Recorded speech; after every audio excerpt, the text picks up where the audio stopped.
नमस्कार दोस्तों, मेरे सभी दर्शकों को, मेरे सभी भाइयों को मेरी तरफ से जय श्री राम, जय श्री राधे। आशा करता हूँ कि आप सभी मेरे दोस्त सज्जन खुश होंगे, बहुत ही अच्छे मज़े में होंगे। और आज के इस वीडियो में मैं आपको कुछ ऐसे वचन बताऊँगा जो मैंने खुद लिखे हैं और खुद ही प्रभु की कृपा से जो शब्द हैं मेरे जहन में आए हैं। ठीक है, ये किसी भी किताब से नहीं लिए गए हैं, ये मेरे शब्द हैं।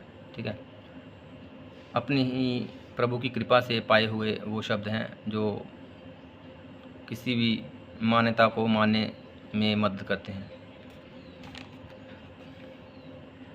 तन मन और धन, काम ज्ञान और अपमान, ममता और मोह के ऊपर ये टॉपिक जो है लिखा है। छोटा सा कहते हैं, धन देने से दाने बड़े, धन देने से दाने बड़े, मन देने से मान्यता। धन देने से दाने बड़े, मन देने से मान्यता, तन देने से ताकत बढ़े। हम कहीं शरीर लगाएंगे उससे ताकत बढ़ेगी। काम देने से कामना। ठीक है, जितना हम काम वासना में पड़ेंगे उतनी हमारी कामना जो है, काम की इंद्रियां जो हैं वो और बढ़ती जाएंगी। ठीक है, समय देने से ज्ञान बढ़े। हम किसी के पास बैठेंगे, उसको समय देंगे तो हमारा भी ज्ञान जो है बढ़ता है। ज्ञान देने से ध्यान बढ़े, ज्ञान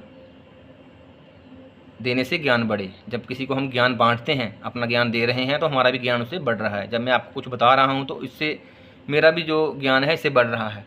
ठीक है, अपमान देने से क्रूरता बढ़े। ठीक है, अपमान देने से क्रूरता बढ़ती है।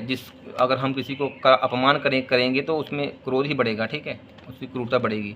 मोह देने से ममता, मोह देंगे किसी को तो उससे ममता बढ़ेगी। मोह देने से ममता, और ममता देने से परिवार बढ़े। अगर हम किसी को ममता देंगे, अगर परिवार में प्यार करेंगे तो उससे परिवार ही बढ़ता है, फूलता है, बढ़ता है। ठीक है, यही शब्द हैं आज के मेरे लिखे हुए। और सभी मेरे दोस्त भाई जो मित्र हैं, कृपया करके इस वीडियो को ज़्यादा से ज़्यादा लाइक, शेयर और सब्सक्राइब करें, क्योंकि जो छोटा छोटा शब्द हैं, जो छोटे छोटे ज्ञान हैं, ऐसे आपको मैं देता रहूँगा। और अगर एक जो टॉपिक पर थोड़ा सा और बात कर लेते हैं, यहाँ पे वीडियो नहीं ख़त्म करते, नहीं तो वीडियो थोड़ी लंबी हो जाएगी। छोटे छोटे शॉर्ट वीडियो ही मैं थोड़े डालूँगा, क्योंकि अभी इतना समय नहीं मेरे पास। आज हम बात करेंगे अपने इष्ट देव को हम कैसे रिझा सकते हैं। अपने इष्ट देव को हम कैसे रिझा सकते हैं। हमारा इष्ट देव, आप लोगों को पता भी होना चाहिए कि कौन कौन से जीव का कौन कौन सा इष्ट है। इष्ट देव वो होता है जिसने आपको बनाया है। ठीक है, जो पूजनहारे है, जिसको आप पूजेंगे तो वो अपना प्रभाव या अपनी शक्तियाँ आपको जल्दी देगा। ठीक है, वो इष्ट देव होता है। और सबका अलग अलग इष्ट देव होता है, क्योंकि हर एक इंसान जो अलग अलग देवों के बनाए हुए या उनके कर्मों के या उनके सिद्धांतों में बनता है। उनके मतलब उनकी जो ऊर्जा शक्तियाँ हैं ना, उनके बीच में जो स्थापित होती हैं, जो अपना जीव देता है। अगर हम माँ वैष्णो से कृपा करें कि माँ हमारे घर में बच्चा देना, तो जो माँ बच्चा देगी तो वो अपनी ही कृपा से बच्चा देगी ना, अपनी ही ताकतें उसी के अंदर झोंकेंगी। ठीक है, अगर हम कुलदेव श्री कालीवीर जी से हम अपने करेंगे कि बाबा कि हमें बच्चा देना, ठीक है, हमें ऐसा कुछ, तो वो चीज़ जो है, वो शक्तियाँ जो हैं वही स्थापित होती हैं उस बच्चों में। ठीक है, वो सब शक्तियाँ वो अलग नहीं होती हैं।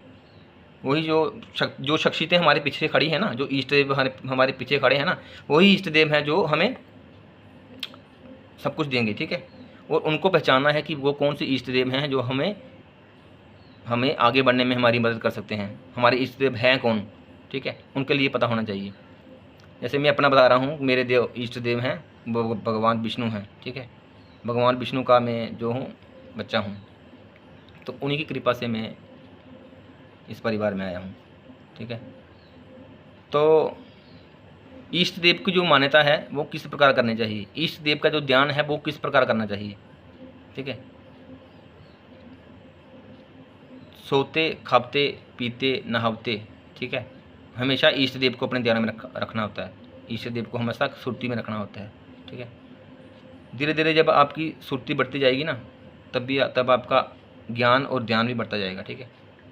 ज्ञान ध्यान को बढ़ाने के लिए सुरती को बढ़ाना बहुत ज़रूरी है। सुरती कैसे? चलते फिरते हम प्रभु का सुमरण करना शुरू कर दें तो उससे धीरे धीरे हमारे अंदर जो हमारे विकार हैं वो कटना शुरू होते हैं और नई ऊर्जा का एक आरंभ होता है, नई ऊर्जा बनती है।